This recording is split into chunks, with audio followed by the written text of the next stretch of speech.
Olá, boa noite. É um prazer estar com todos vocês aqui nesta noite, para a gente poder conversar um pouquinho sobre uma doença que é tão real e que é pouco falada nos nossos dias. Eu já pedi desculpa para você que estava aguardando essa live já tem alguns minutos. É a nossa primeira live nesse formato, mas eu tenho certeza que a sua espera vai valer muito a pena. Você vai finalizar essa live aprendendo muito sobre essa doença e com toda certeza, através de tanta informação, através de você, vidas estarão sendo salvas. Hoje eu vou compartilhar com vocês um pouquinho sobre a trajetória da ABCM. Antes da gente dar continuidade, para a gente poder falar sobre o que é a meningite, ouvir tantas, mas tantas informações importantes com o Dr. Márcio e também ouvir o sobrevivente Ricardo, eu vou compartilhar com você um pouquinho da nossa história. Então, vamos lá.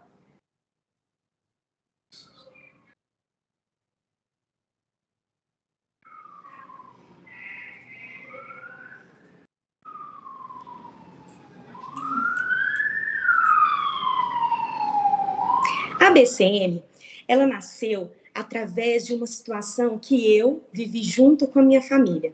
Em 2017, o meu filho João Marcos, muitos de vocês já o conhecem, ele foi diagnosticado com meningite meningocócica. Eu gosto sempre de compartilhar que quando o João foi diagnosticado no dia 7 de novembro de 2017, foi uma surpresa para mim e para minha família, porque numa madrugada o João ele começou com uma febre de 38,5 e ele não amamentava. E eu e o meu esposo, como pais de primeira viagem, por não saber medicar o nosso filho, a nossa decisão foi levá-lo ao hospital. E foi a melhor decisão que nós tomamos. Quando nós chegamos ali e o doutor foi fazer a primeira medicação e examiná-lo, quando ele colocou a primeira gotinha de dipirona na boquinha dele, os olhinhos de João travaram. Então, naquele primeiro momento, o doutor já viu que tinha algo errado e pediu para que a gente fosse encaminhado para uma sala de isolamento. Nós não sabíamos o que era meningite, nunca tínhamos tido noção do que ela poderia causar e o quão sério essa doença era.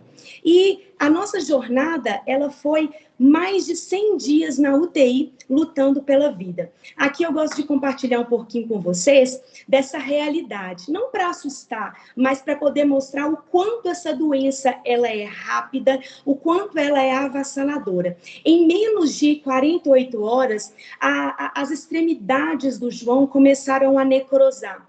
O João chegou a ter 1% de chance de sobreviver. E se sobrevivesse, ele ficaria com sequelas gravíssimas. Eu confesso para vocês que eu e o meu esposo, por diversas noites, diversos dias, a gente pensava que a gente poderia perder o João, porque a cada dia que passava o João piorava mais. Mas depois de tanta luta, de tanta guerra, através de tantos profissionais de saúde que estiveram conosco nessa batalha, o João começou a ter melhoras, mas para essa melhora, ele teve que fazer algumas amputações. O João, ele teve a amputação transtibial da perna esquerda, também teve que amputar metade e sola do pé direito e também amputar 8 falanges tais das mãozinhas, além de uma lesão no lóbulo frontal direito dele, que ele também ficou. A nossa rotina, a nossa vida, ela mudou totalmente. A gente sonhava, como qualquer família, em ter, né, os primeiros meses, os mêsversários, tranquilo, comemorando em casa, mas não foi bem assim. O João, ele saiu do hospital depois de mais de 100 dias na UTI com uma nova rotina, uma rotina de reabilitação. E essa rotina, ela não é fácil, mas eu confesso para vocês que nada disso, nenhum desses dias difíceis, nenhuma dessa perda se compara com a nossa alegria de ter João Marcos vivo hoje conosco. E de lá para cá, João vem mostrando para a gente toda essa realidade de que meningite existe, meningite acontece, mas nós podemos vencê-la. Mas nessa trajetória toda, a gente não imaginava que, além de nós, muitas outras famílias também não conheciam sobre a meningite, não sabiam o quão séria ela era.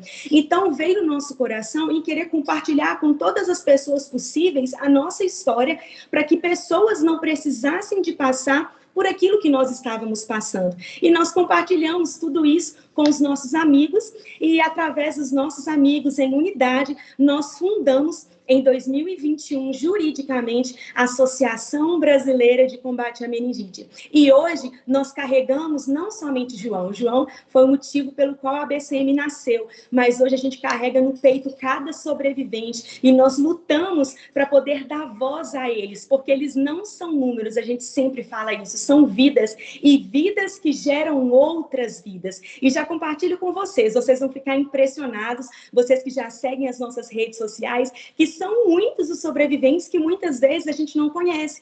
Tantas pessoas que muitas das vezes a gente vê na rua com alguma deficiência e não imagina que essa deficiência foi por meningite, porque ela realmente é uma doença muito séria. Mas nós aprendemos nessa jornada que dias difíceis nos faz pessoas melhores. E esses dias difíceis nos fez todos, cada dia mais melhores, para não preocupar somente conosco, mas também para preocupar com o nosso próximo. E de lá para cá, nós já temos feito vários trabalhos, várias ações para poder disseminar informação, porque nós acreditamos que uma informação, ela salva vidas. E a informação, ela é direito de todos. Então, faz parte da nossa missão entregar a informação dessa doença para que quanto mais pessoas estão sendo informadas, mais elas têm oportunidade de se prevenir para não precisar de passar por aquilo que nós passamos. E antes de já falar sobre essa doença que é tão séria, que nós vamos falar com o Dr. Márcio,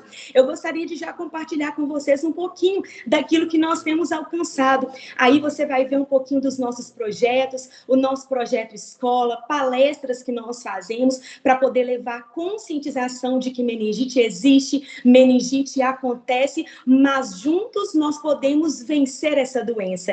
E nesse ano, no dia 5 de outubro, que é considerado o Dia Mundial de Combate à Meningite, nós tivemos um marco. Com a ajuda, né, do deputado Dagoberto, nós tivemos aí a iluminação do Congresso Nacional. Um sucesso, né, gente? Eu tenho certeza que todos vocês que estão conosco nessa causa estiveram muito felizes, porque isso é uma conquista. Aqui representa que nós não estamos sozinhos. O nosso país está trabalhando em prol a isso. E nós, como associação, também estamos juntos nessa batalha. E já compartilho com você uma novidade. Se você ainda não sabe, nós temos um plano nacional que tem várias diretrizes para nós somarmos forças à OMS para erradicarmos a meningite até 2030. Mas como que nós vamos fazer isso? Nós vamos fazer isso a cada dia mais recebendo informação do que é essa doença, de como nós podemos preveni-la, do quanto é importante o diagnóstico precoce. E para esse momento, para tirar todas as nossas dúvidas, para poder entregar para você informações que eu não tive em 2017, eu gostaria de convidar nesse momento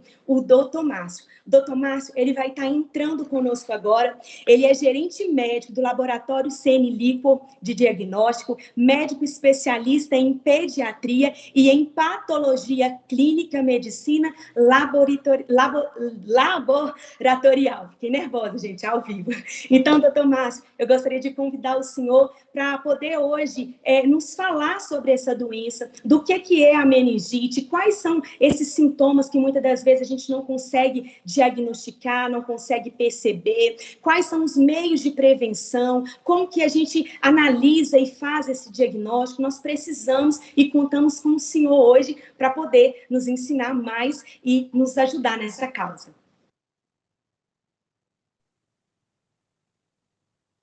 Boa noite.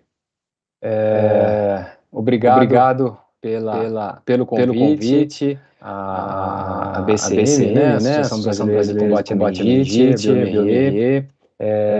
Vamos falar um pouquinho aqui sobre a minha experiência e o que a gente conhece sobre e no trabalho diário aí, nosso dia a dia é muito próximo aí das meningites, com certeza, né?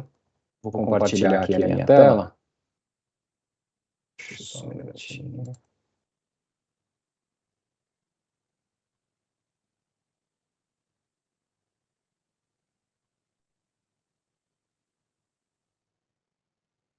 Todos estão vendo aí? Certo. Muito bom. Meningite, eu vou começar explicando o que é meningite, né? Muitos não sabem.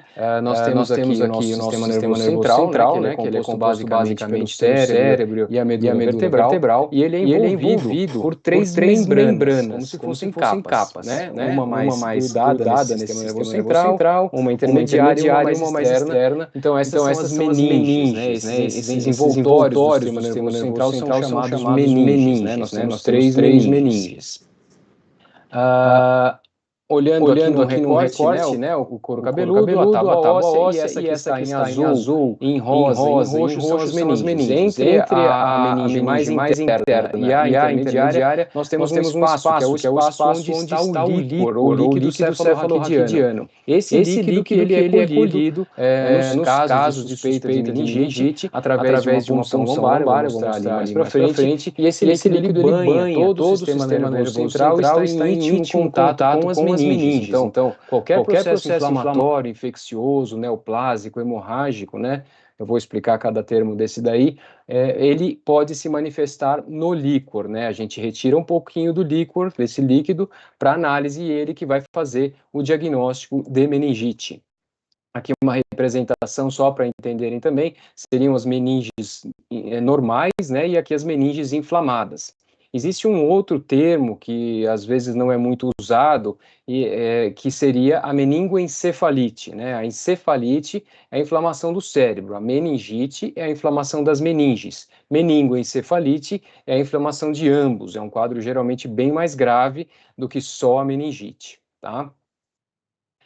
O contágio, ele ocorre por transmissão por via aérea, por gotículas, né? Essas gotículas, se estão contaminadas por vírus ou bactérias ou outro agente, elas são absorvidas no nosso organismo, entram pela via aérea, pela via respiratória, atingem o sangue e aí, em algum momento, elas vão parar nas meninges, né? E aí causa a infecção. Por isso que a prevenção, todos passamos por isso, né, na pandemia, por exemplo, o uso de máscara, a meningite teve uma queda enorme, né, no número de casos, nós percebemos isso, né, nós que trabalhamos diariamente com coleta de líquor e análise do líquor, e a meningite sempre foi um dos principais diagnósticos nossos lá no nosso serviço. Com o uso de máscara, todo mundo em casa, realmente despencou, né, os casos de meningite, as crianças principalmente, né, fora de escola e tudo mais. E a outra grande prevenção é a vacinação, que nós vamos falar aí para frente.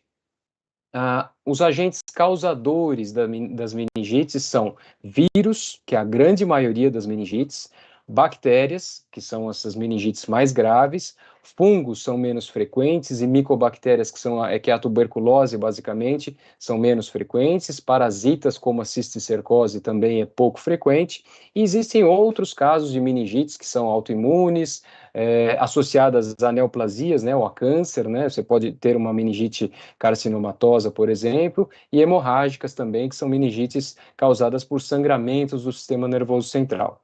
Mas aqui a gente vai falar mais das meningites infecciosas e principalmente das bacterianas, né, que são aquelas que causam mais gravidade, podem levar a óbito e tudo mais. Os principais sintomas das meningites são febre, né? Geralmente a febre está presente em praticamente todos os casos, a dor de cabeça, mal-estar, um sinal clínico é aquela rigidez de nuca, né? O paciente não consegue fazer essa flexão do pescoço devido ao processo inflamatório das meninges. Todo mundo percebe, quando você tem alguma parte do corpo inflamada, você não consegue mexer. As meninges inflamadas, a parte que tem maior mobilidade das meninges é o pescoço, é a nuca. Por isso que nós não conseguimos fazer essa flexão, porque elas estão inflamadas. Então, é um sinal clínico de que as meninges estão inflamadas. Então, pode ser um sinal clínico de meningite. Nem toda rigidez de nuca também significa meningite. Náuseas, vômitos, fotofobia, né, quando a luz incomoda demais, a pessoa não consegue abrir os olhos, esses são sinais bem frequentes de meningite. A meningite também não precisa ter todos esses sintomas, né, principalmente em crianças pequenas, aqui como eu vou falar daqui a pouquinho. O status mental alterado ou confusão mental, delírio, convulsão, tremores, esses já são sinais e sintomas que indicam mais gravidade. Nesses casos, nós não temos geralmente só uma meningite, nós temos a meningoencefalite, uma infecção, uma inflamação do cérebro, né, do tecido nervoso central, que gera esse quadro de meningoencefalite. Então, confusão mental, delírio, convulsão, geralmente está associado a um quadro mais grave. Os bebês, normalmente, né, eles são pequenos, eles não sabem falar de dor de cabeça, é difícil você ter uma avaliação clínica de rigidez de nuca, então, normalmente, febre, irritabilidade, gemência, os vômitos podem estar presentes, prostração, né, e a fontanela, que é a moleirinha, ela pode estar abaulada devido a um processo inflamatório muito grande, o líquor fica com uma pressão aumentada e como essa parte da moleira ainda não tem o osso formado, ela fica abaulada, mas também, de novo, nem toda fontanela abaulada significa meningite, tá? Então, o bebê com febre, irritabilidade, quanto mais novo o bebê, geralmente, mais se colhe líquor de criança, né? Porque o pediatra tem essa preocupação, o pediatra geralmente tem uma sensibilidade muito mais aguçada para a suspeita de meningite do que o clínico de adultos, né? E o que eu vou falar aqui agora na sequência é da doença meningocócica, né, que é a septicemia meningocócica ou meningococcemia. A doença meningocócica, ela envolve a meningite meningocócica e essa meningococcemia. Ela tem esse nome complicado porque a bactéria que causa essa doença se chama Neisseria meningitidis, né? O meningitidis é o meningococo. Esse meningococo, quando ele está presente só lá no sistema nervoso central, como eu mostrei naquele desenho no início, ele causa meningite. Quando ele se espalha pelo sangue e gera uma infecção generalizada, ele se torna essa doença chamada meningococcemia, que ela é muito grave, e às vezes você tem ambas as situações de doença, né, meningite e meningococcemia. Às vezes você tem só meningite e às vezes você tem só meningococcemia. Normalmente, quando o paciente tem só meningococcemia, ela é mais grave ainda, porque ela evolui mais rápido.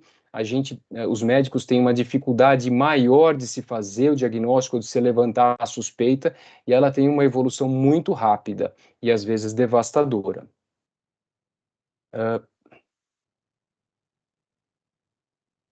Não está passando aqui. Aqui eu peguei alguns dados do Ministério da Saúde, falando da meningite, que ela é considerada uma doença endêmica no Brasil, ou seja, nós não estamos em epidemia de meningite, não temos um surto de meningite neste momento, mas é uma doença que está sempre presente. Né? Em dados de 2023, registrou quase 9 mil casos, com quase 900 mortes pela meningite, até o dia 12 de setembro, que eles têm dado, não finalizou o ano. A meningite viral é a mais frequente, né? São quase 4 mil casos aí no ano passado, ou seja, quase metade dos casos das meningites são virais e normalmente benignas e que não geram sequelas e não levam a óbito, a grande maioria delas. Mas temos as meningites bacterianas. A meningite meningocócica, como eu falei, que é essa do caso da meningococcemia, é um tipo de meningite bem frequente. A meningite pneumocócica, que é uma outra bactéria, ela é o Streptococcus pneumoniae, uma bactéria mais frequente no pulmão, que causa pneumonia. Ela é a que leva maior número de óbitos, né? Tivemos 250 óbitos por essa meningite aí no ano passado, até setembro. E um dado aqui fundamental, né, com relação a tratamento e diagnóstico, é que a taxa de letalidade da meningite gira entre 5 e 10%, 5 e 10% quando a doença é diagnosticada precocemente, ou seja, rapidamente e tratada adequadamente também rapidamente, e ela chega a 50% de letalidade se não houver o diagnóstico nem o tratamento, né? Aí é a gravidade da doença. E a introdução da vacina meningocócica C conjugada reduziu drasticamente o total dessa doença meningocócica.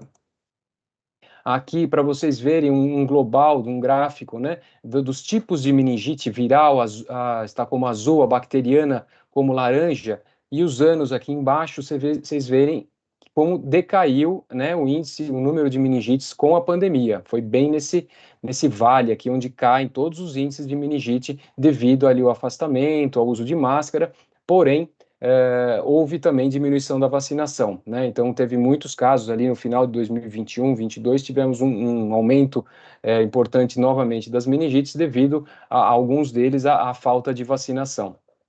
Aqui falam dos tipos da doença meningocócica apenas, né? Só falando da meningocócica, na meningite meningocócica.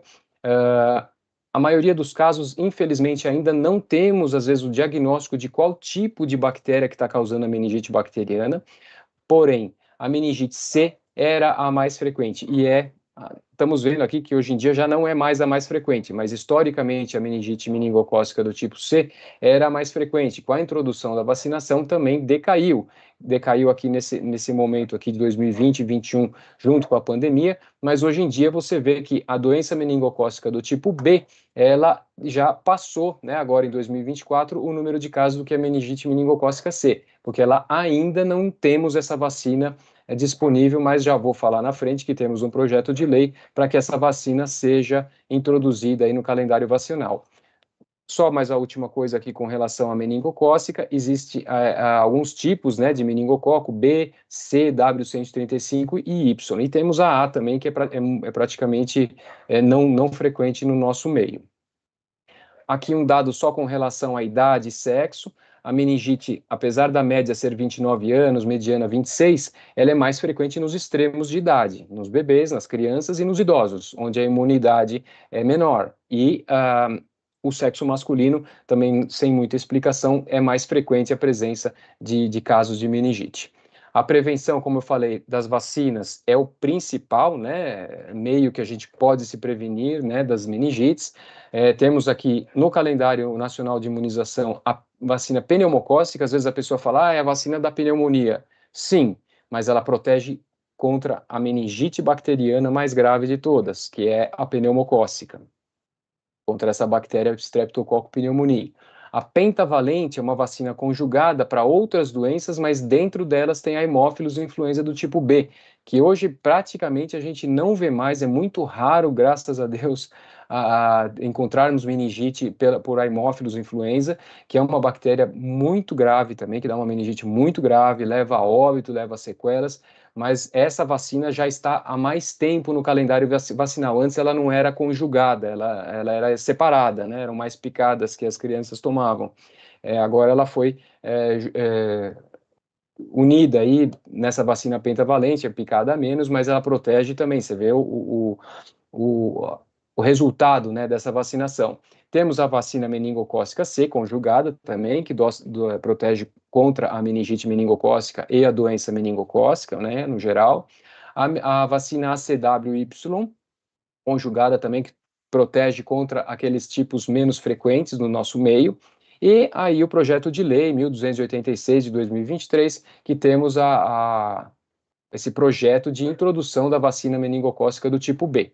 Nesse sentido, como a Suelen falou, de erradicar, né, no intuito de erradicar a meningite do nosso meio.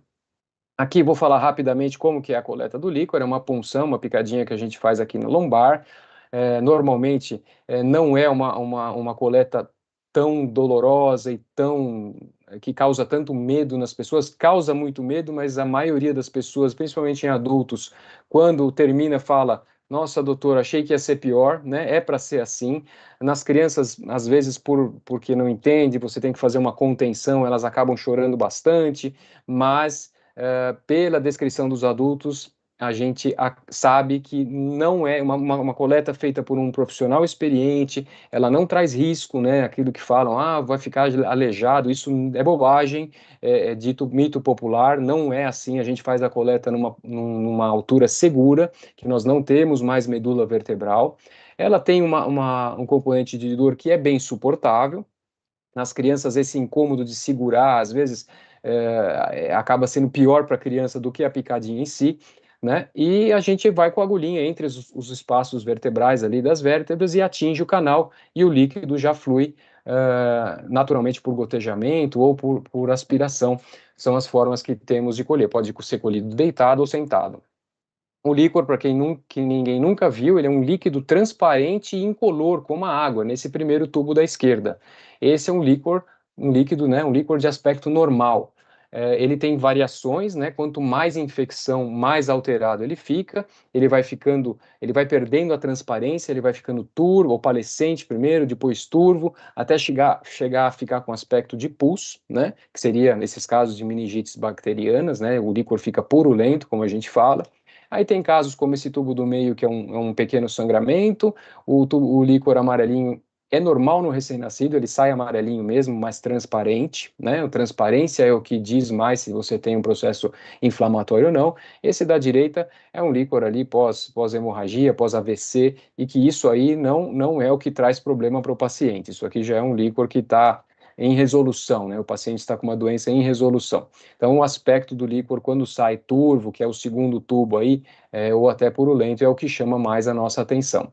O líquor também é feita várias análises, né? São feitas várias análises, contagem de células, bioquímica, pesquisa de bactérias, e hoje em dia a gente tem ferramentas que podemos fazer o diagnóstico etiológico, ou seja, descobrir qual que é o agente causador da meningite. Nós trabalhamos há 6 anos, 7 anos já, com esse painel, que é o BioFire, o FilmArray, né? Ele é um painel de meningites e encefalites, e ele faz o diagnóstico por metodologia de PCR, né? Todo mundo hoje em dia, depois da pandemia, depois do Covid, já ouviu falar do PCR.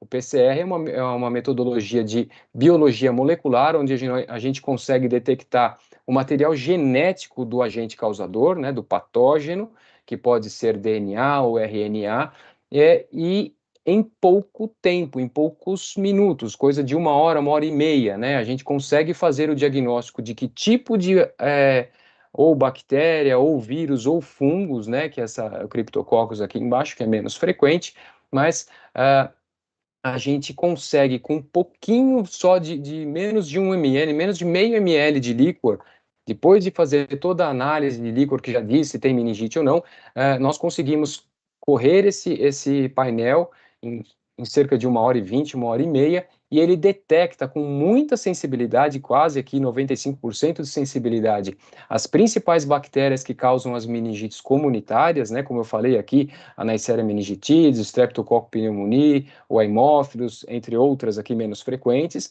os vírus também, né, vários vírus aqui da família herpes, e o enterovírus, que é o mais frequente de todos, né, que é aquela grande maioria das meningites virais, e a especificidade, praticamente 100%, ou seja, não dá reação cruzada. Quando tem alguma coisa aqui, é certeza que é isso.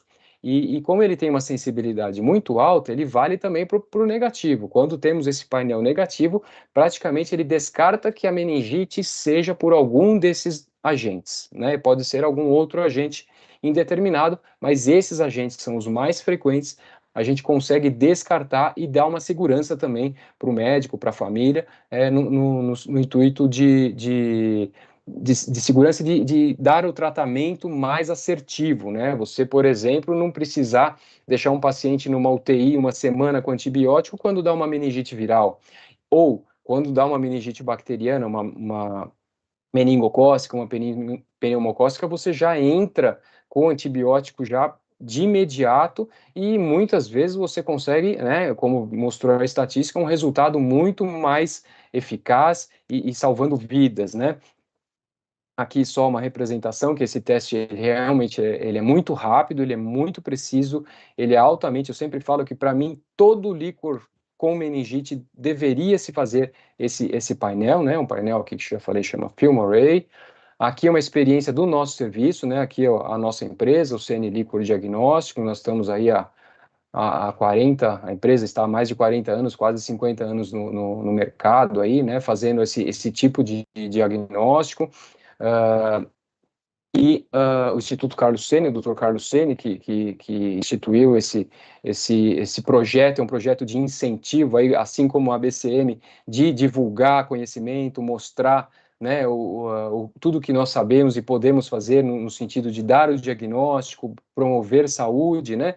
E aqui, novamente, uma estatística que eu puxei recentemente, de janeiro de 2017 a julho de 2024, fizemos praticamente 3.000 análises de FilmArray, né, de painel molecular, fora os líquores que acabam não fazendo esse painel, né, são muitos mais, mas aqui de julho agora a final de outubro, provavelmente estamos bem perto aí de 3.000 casos, E eu deixei aqui destacado que o enterovírus, né, como, né, a estatística mostra, ele é o agente mais frequente, né, detectado pelo painel.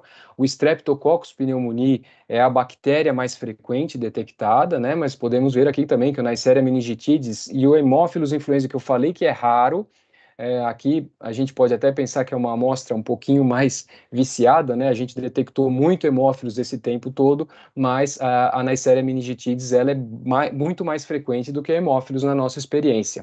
A gente tem uma positividade aqui de quase 1.000 casos e mais de um terço dos casos, né, são positivos, pensando em todos os painéis que foram realizados.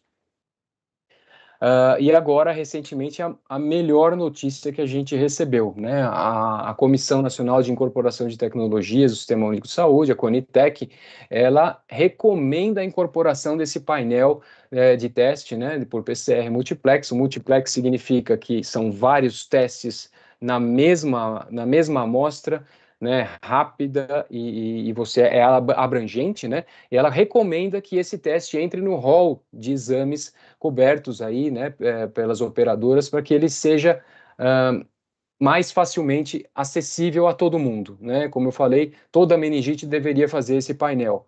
Então, que você teria esse diagnóstico mais assertivo, mais rápido, ajudando no diagnóstico e no tratamento para os pacientes. Aqui tem o link, né, que a gente pode acessar essa recomendação, e em breve aí a gente vai ter acesso a esse exame, assim, mais amplamente, né.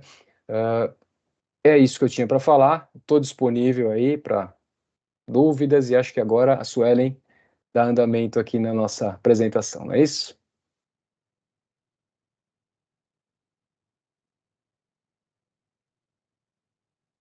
Eu não estou ouvindo, Suelen, você tá mudo. Estão me ouvindo? Estava dizendo que momento sensacional. Enquanto o senhor estava entregando essas informações, eu estava relembrando daquilo que eu vivi com o João.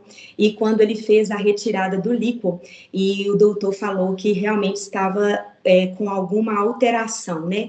E a entrega do diagnóstico do João, que foi bem rápido, o tratamento também, eu acredito firmemente, os médicos também falam, que é um dos motivos que ele está vivo hoje, né? O diagnóstico precoce, ele permite, né, que a pessoa ela diminua as sequelas, mas também que ela viva, né? Ela ter essa oportunidade. Enquanto o senhor falava, isso vinha aqui na minha mente e o quanto isso é importante, o quanto várias pessoas hoje estão podendo, né, receber essa informação.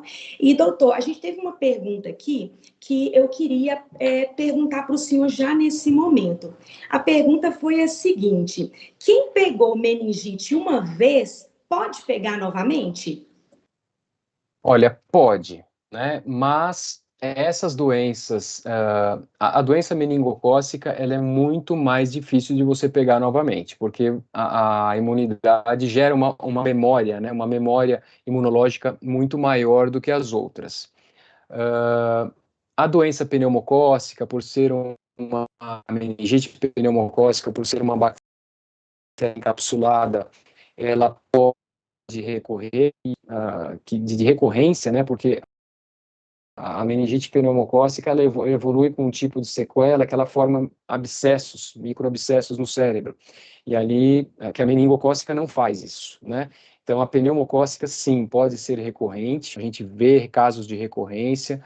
A pneumocócica também tem outras situações que ela pode ser pós-otite, pós-sinusite, pós-mastoidite, né, que é muito próximo aqui. Então, você pode ter essa transmissão por contiguidade, né, de ser muito próximo. E as virais, né? As virais recorrem. Tem paciente que já pegou. Existe uma síndrome chamada de Mollaret, que na verdade são vírus da família herpes, e que pacientes são raros, né? Casos raros que têm uma recorrência dessas meningites ali inúmeras, mas não é o que a gente observa na nossa prática diária, né? Geralmente é uma vez só.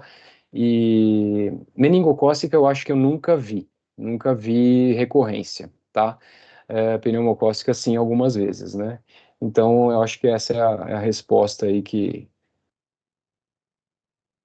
Ótimo, doutor. O senhor foi respondendo e trazendo também conhecimento, né, sobre uma pergunta que já estava aqui, que era a diferença, né, entre a doença meningocócica e pneumocócica. E quando o senhor falava, eu quero até trazer a importância que toda vacinação, todas as vacinas são muito importantes, porque muitas doenças podem desenvolver a meningite, né? Então, enquanto o senhor falava, frisava aqui na minha mente o quanto é importante a gente colocar essas vacinas em dia. E, doutor, muito obrigado. Daqui a pouco a gente vai voltar novamente com o senhor. Vamos deixar aberto. Você que tem alguma dúvida, deixe a sua pergunta aqui, que nós vamos estar passando para o doutor, para ele poder nos ajudar e entregar o máximo de conhecimento que ele pode, que ele tem muito. Então, nós temos que aproveitar essa oportunidade para aprender com ele. Muito obrigado, doutor. Até daqui a pouquinho. Até. Ótimo. E daqui a pouquinho a gente já vem chamando o Ricardo, que é um sobrevivente, ele é de São Paulo, e ele vai compartilhar um pouco também da trajetória dele conosco. Vocês vão perceber que o Ricardo, ele teve a doença um pouco mais velho, né? O João, ele teve com 56 dias de vida, e ele já foi mais velho. Por que eu estou te contando isso? Porque meningite existe, meningite acontece e não escolhe idade nem lugar. Então, é muito importante a gente estar sempre aí tendo essa atenção aos meios de higienização, aos meios de prevenção, e daqui a pouco, assim que a gente terminar essa live, já vai pensando onde está a sua carteira de vacinação para que você venha pegá-la e venha conferir se as vacinas estão em dia. Então, Ricardo, seja muito bem-vindo. É um prazer ter você aqui conosco. Conta um pouquinho para a gente de tudo aquilo que você viveu e da sua trajetória. Bom, gente, boa noite a todo mundo, boa né? noite a todo mundo, né? Quero dizer que é uma honra estar participando desse evento, né? Levando bastante informação sobre um assunto que a gente pouco ouve falar, né?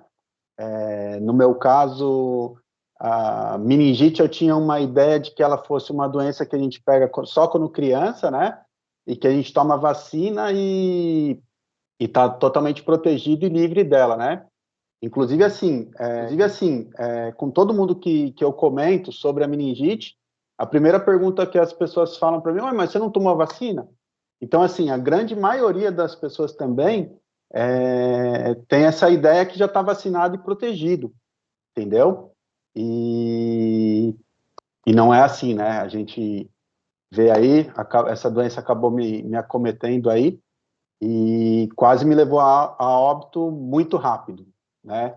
Foi uma batalha para a gente poder sair vivo. Conseguimos vencer, tivemos sequelas aí, entendeu? Mas nada que impeça a gente de ser grato, né? Grato pela vida e ter garra aí para a gente poder levar mais informação aí para muita gente que precisa, né? Para não passar pelo que a gente passou. Bom, no meu caso, eu tive essa doença em 2023, em janeiro de 2023, né? Durante uma madrugada, eu tive uma febre alta e, como já acostumei ter várias vezes, né? Tomei um antitérmico e a febre não foi embora. E associado a essa febre, eu estava com uma irritação na garganta, imaginei que fosse uma infecção de garganta. Como já estava na madrugada, eu decidi ir no hospital no outro dia pela manhã, né? E assim eu fiz. Fui no hospital, falei com o médico que eu estava com dor de garganta, tive uma febre alta e tal. Ele examinou minha garganta e não viu ponto de infecção. Estava um pouco irritada. Ele orientou, me encaminhou para estar tomando medicamento na veia e para estar colhendo um exame de sangue, né? Nesse período eu subi, tomei uma dipirona na veia, já cessou a febre, e o resultado do exame ia ficar pronto dentro de 3 horas. Nesse intervalo, eu era comerciante na época, então fui no supermercado, fiz compra, né? E aguardei dar o horário de estar pegando o resultado do exame e retornei no hospital. Quando eu retornei no hospital, que saiu o resultado do exame, não tinha dado nenhuma alteração ainda no exame, entendeu? Não deu nenhuma alteração. E o médico levantou várias questões, né? Como eu tinha tido febre, não tinha nenhum ponto de infecção e não tinha dado nenhuma alteração no exame. Ele levantou até questão de dengue, virose, qualquer coisa do tipo, né? Então, ele acabou receitando para mim um antibiótico, né? Falou para mim ficar atento a manchas vermelhas no corpo, que poderia ser dengue. Se caso fosse dengue, eu não poderia estar tomando a medicação que ele passou. E se caso a febre persistisse, para mim retornar no hospital. Aquele procedimento médico que a gente costuma ter, né? E aí eu tive a liberação do hospital.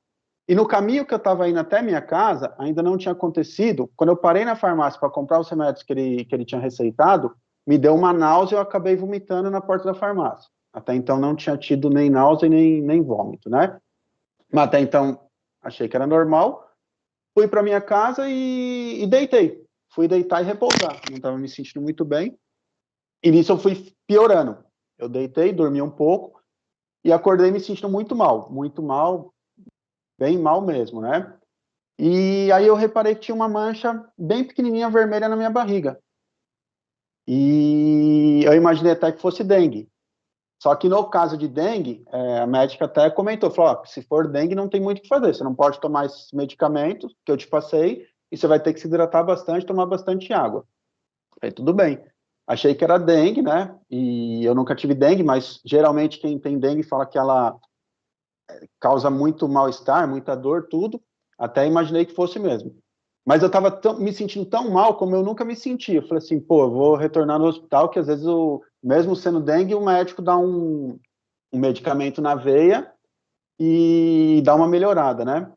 Aí, quando eu retornei no hospital da segunda vez, que eu fui tirar a triagem ali, que a enfermeira foi medir pressão, temperatura, tudo, ela já não, a minha pressão já estava muito baixa, estava extremamente baixa, e nisso ela já me colocou na cadeira de roda e já me encaminhou direto na sala da médica. E aí a médica automaticamente abriu um protocolo de sepse, né? E aí eles já entram com medicamento, com antibióticos aí, para estar tratando, desculpa, para tratando as doenças, né, que poderiam causar aquilo. Então, de lá para cá, aí eu já entrei com o protocolo de sepse, aí dei entrada já na UTI, fiquei no isolamento, né, por um período, dei entrada na UTI, fui piorando, a ponto de ter que ser entubado, né, e nisso, as minhas pernas, né, eu tive que fazer a amputação das duas pernas, mas eu já sentia a falta de circulação nela logo no início, no primeiro dia, eu já senti uma dor muito grande, falta de circulação, e minha perna já foi praticamente morrendo nas primeiras horas, né, e aí foi evoluindo muito grave, né, então dei entrada já em sepse, né, choque séptico, já dei entrada com sepse. Aí, depois de alguns dias, fui entubado, entendeu? E fiquei bem grave, mas consegui vencer, né? Tive uma melhora boa, depois dessa melhora, consegui estubar, e aí fiz a amputação das minhas duas pernas. Mas eu acho que o fundamental aí, para mim conseguir vencer essa doença aí, foi o diagnóstico bem rápido, né? Entendeu? Então, entre a sexta-feira de madrugada que eu fiquei doente, que começou a febre, no sábado eu já estava com o protocolo de sepse já tratando com antibióticos, entendeu? Por mais que ainda ela foi bem grave, eu corri muito risco de vida, mas acho que o X da questão, igual o João, né, foi ter entrado com o tratamento correto logo nas primeiras horas, né? Entendeu? Mas os médicos chegou a comentar que eu corri sério risco de ir a óbito no primeiro dia, né? No primeiro dia, sim, eu corri sério risco de estar indo a óbito. E esse aí é um pequeno resumo aí de tudo que eu passei, né? Hoje a gente batalha aí para a gente levar informação, né? Nós conseguimos dar a volta por cima, graças a Deus, hoje estou reabilitado, eu tenho uma nova visão de vida, né? Uma nova filosofia e uma vontade muito grande de estar levando informação e de que ninguém passa pelo que a gente passou, né? Porque não é fácil, entendeu? Não é fácil. Então, se o melhor remédio é vacinar, é se prevenir, vamos se prevenir do que passar por tudo que a gente passou. É possível dar a volta por cima, sim, mas se é possível evitar, então esse é o caminho, entendeu? E parabéns aí, né? A live muito boa, muito explicativa, né? A gente não, mesmo já passando por tudo isso, não tinha tanta informação como a gente obteve hoje, né? Então, só reforça, né, a nossa trajetória aí para a gente poder levar mais informações aí a quem a gente conhece aí no dia a dia, né? E tá mantendo essa doença o mais longe do nosso convívio possível. É verdade, Ricardo. Essa é a nossa missão, né? Tudo aquilo que nós vivemos tem um propósito muito maior. Ainda que com perda, com dores, mas nós vamos vencendo um dia de cada vez, né? Eu confesso para você que eu fico muito feliz, porque, assim, a gente às vezes não tem noção de quantas pessoas vão ser salvas através dessa live, né? E assim, nós podemos ter a certeza que todas as nossas dores hoje estão gerando vida para alguém. Então, isso assim é glorioso. Muito obrigada. Eu sempre falo que vocês são guerreiros da vida real, são super-heróis da vida real.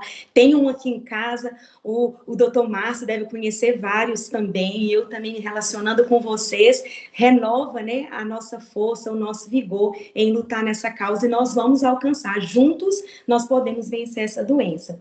Nós vamos voltar rapidamente agora com algumas perguntinhas que algumas pessoas deixaram para a gente. Doutor Márcio, o senhor já falou, mas especificamente veio uma pergunta bem assim, olha, meu filho teve meningite e agora ele está 100% vacinado. Mesmo assim, ele tem chance de pegar novamente? Eu acredito que a pergunta é, ele pode, exemplo, desenvolver meningite viral? Ele pode desenvolver algum outro tipo de meningite? Olha, a resposta é infelizmente sim, né? Precisa ver qual a meningite que ele teve, né? Como eu falei anteriormente, a meningite meningocócica, ela normalmente dá uma imunidade mais plena, né? Mas a meningite viral, que é a mais frequente, sim, pode pegar novamente, né? Isso, mas eu, como estávamos falando até antes aqui da live, né? As vacinações, em geral, elas protegem, não 100%, mas elas às vezes, muitas, sempre elas protegem de doenças as mais graves, né? Eu já vi casos de doença meningocócica, de meningite meningocócica, criança brincando no berço e pulando no berço, né? Uma criança vacinada e que fizemos um diagnóstico, foi na cidade de São Caetano, eu lembro muito bem desse caso, ninguém acreditava que ela tinha uma meningite meningocócica, e nós tínhamos a meningite confirmada pelo FilmArray, fizemos 4 vezes o teste para confirmar, fizemos o teste em locais diferentes com a mesma amostra, todas confirmaram, e essa era uma criança vacinada, né? Então, é um quadro completamente diferente do que o Ricardo teve, né? A mesma bactéria, né? Ou seja, a vacinação protege muito, né? Vocês viram naquele gráfico, né? Aquele gráfico de queda da meningite C, por exemplo, né? A meningite B ultrapassou a C. Eu, da minha infância, da minha vivência de médico há 20 anos atrás, a gente nem falava muito de meningite B, né? Você falava só de C. Hoje em dia a gente se preocupa com a B, com a C, com a W, 135 e aí com a Y, né? Mas com certeza protege, ela pode trazer casos mais brandos, né?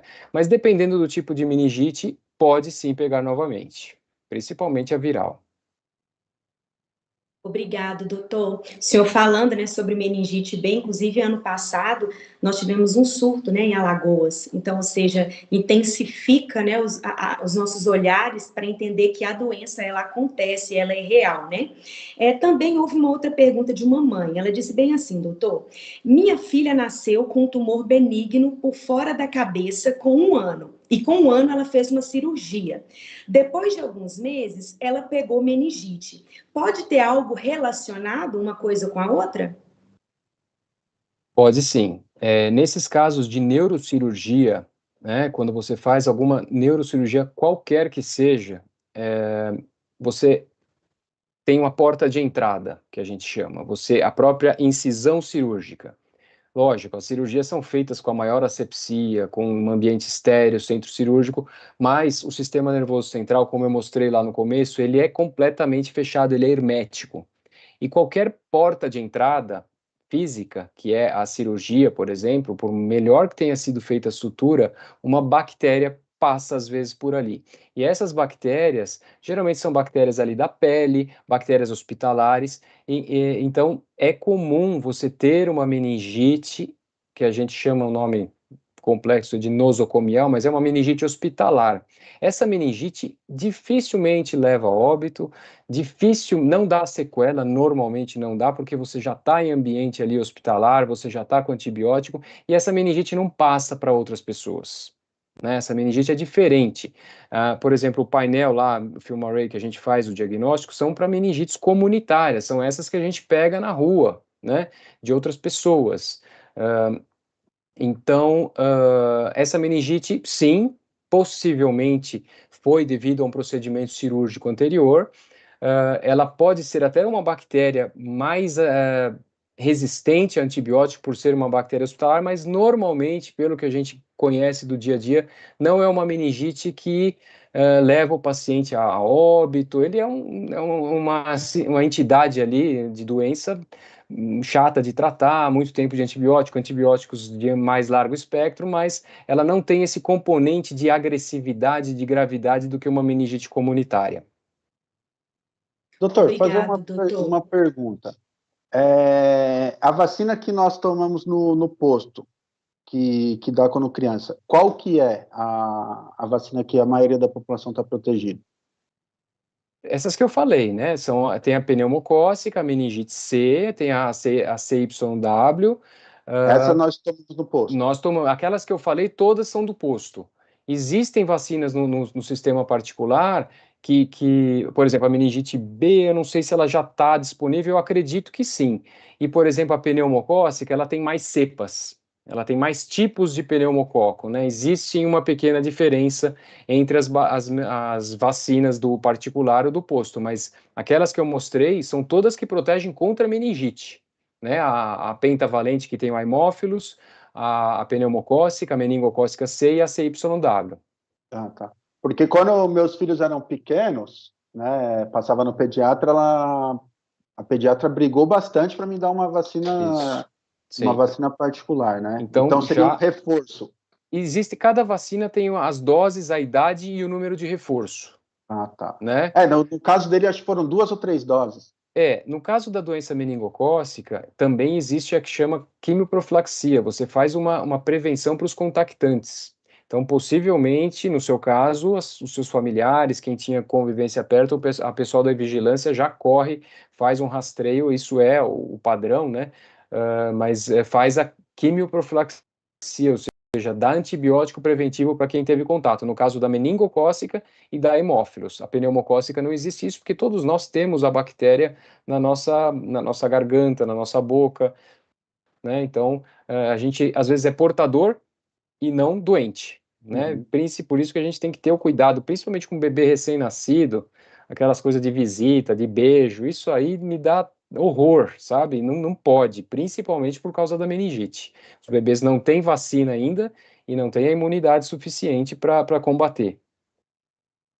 E só a última coisa, a vacina também não protege o caso aí da criança que operou, essas meningites hospitalares, não existe vacinação também. Obrigado, doutor. E essa informação que o senhor levantou é muito importante. E eu quero até ressaltar, né, para que a gente venha ter esse discernimento de que nós precisamos de não ficar pertinho dos bebês, evitar os beijinhos, porque a gente pode estar, né? Nós podemos ser esse portador e nós podemos fazer com que essa criança passe por isso tudo. Então, assim, às vezes as famílias não entendem muito, né? Esses meses que a criança fica em casa, fica ali bem guardada, até tomar todas as vacinas. Mas nós precisamos de entender que é muito importante, sim, e isso também salva vidas, né? É um meio de prevenção. Doutor, a gente também teve, vamos falar só mais 2 perguntas aqui, que uma pessoa perguntou o seguinte: quais são as sequelas que a meningite meningocócica, a doença meningocócica costuma deixar? A meningite meningocócica pura, entre aspas, só meningite meningocócica não costuma dar sequela nenhuma. Ela pode levar a óbito, mas ela não dá sequela, tá? A doença meningocócica, que contempla aquela sepsia, meningococcemia, que é quando a bactéria da meningite se espalha pelo sangue, que é o caso do Ricardo, sim, ela pode dar sequelas, geralmente essas sequelas de amputação, perda de extremidades, perda de membros, né? São principalmente essas sequelas, né? Porque ela gera um processo vascular, né? Uma coagulação intravascular disseminada, gera todo esse colapso da circulação e as extremidades são as que mais sofrem, né? E a sepsia aí sim pode levar a sequela neurológica por também sangramento do sistema nervoso central e outras coisas mais, né? Mas essas manchas vermelhas no corpo, como o Ricardo falou, só puxando um gancho aí, elas começam com petequias. Parece que você pegou uma agulha e fez um pontinho na pele. Isso se chama petequia, avermelhado vinhoso, né? Daí ela amplia para sufusão hemorrágica, que são essas manchas. E são manchas bem diferentes da dengue, né? E a gente, muitas vezes como leigo, você não sabe diferenciar. Então, a melhor coisa que o Ricardo fala realmente, e as soluções geralmente estão relacionadas a isso. Agora, a meningite pneumocócica, como eu falei, aí sim ela pode causar sequela neurológica, paralisias, perda de fala, perda de audição, qualquer sequela, perda de visão, qualquer tipo de sequela neurológica, porque ela tem uma ação ali mais no sistema nervoso central mesmo de doença e também o óbito, né? Obrigado, doutor. Nós tivemos perguntas com relação sobre algumas doenças, como otite, desenvolver meningite, algumas perguntas sobre quais são os sintomas, né, da meningite bacteriana e da viral. Então, vocês que deixaram essas perguntas para a gente, na aula do Dr. Márcio, ele vai explicando, então depois eu convido você. Essa live vai ficar gravada, a você rever, que ele vai estar explicando direitinho e te entregando essas informações que vocês deixaram aqui para a gente. Eu gostaria também de compartilhar aqui com relação à nossa percepção, né, aos sintomas, e ver qualquer sintoma, por favor, procure o médico, procure o posto de saúde mais próximo, porque como o doutor falou, o diagnóstico ele é muito importante e cada minuto ali, cada hora ali é sim importante para salvar a vida.